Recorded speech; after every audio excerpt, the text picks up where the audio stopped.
As we enter the final quarter of 2019, we look back at the last 12 months to see how many properties have sold compared to the years gone by. Also, what possible effects the new Prime Minister and his policies will have on the property market, both nationally and locally. The foundations of the Leamington and Warwick property market over the summer have continued to be sound in terms of pricing, yet the existing political macroclimate means that there is an element of consumer confidence that has been reduced, and that is triggering buyers and sellers to falter in making firm decisions on moving. However, with low interest rates at 0.75% and low unemployment rates at 3.8% and decent mortgage availability, our property market has a lot going in its favour aside from the uncertainty. Interestingly, Rightmove has stated that there are more properties on sale in the country than any time since 2016. Leamington and Warwick follow that trend. Even with this in mind, property values have remained reasonably stable as the Land Registry has just released its house price index for Leamington and Warwick and the surrounding locality, and it makes very interesting reading. Overall, property values in our area are 2.5% higher than a year ago.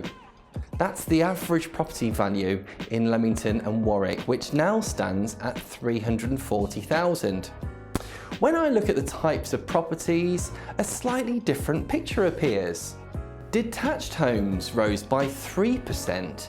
Semi-detached homes, they rose by 3.4%, and terraced or townhouses rose by 2.7%, and flats, they only rose by 0.6%.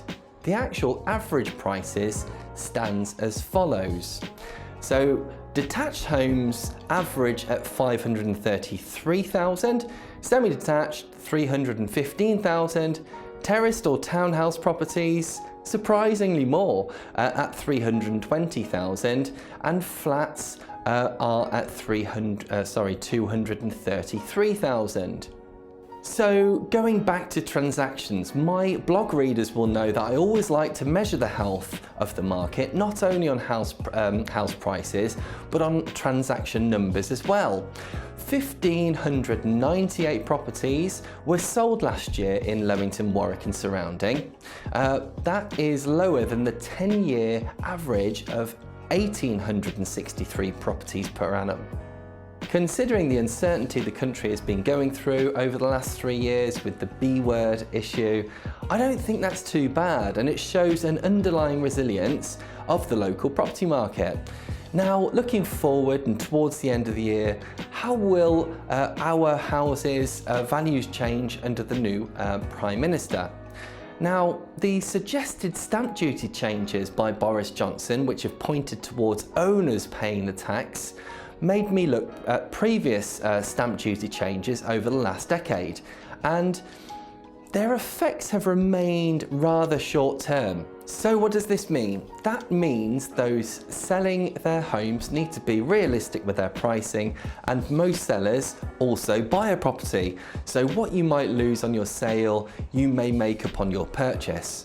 Bojo or Brexit, to be honest, are all short-term distractions from the long-term issues of the UK property market.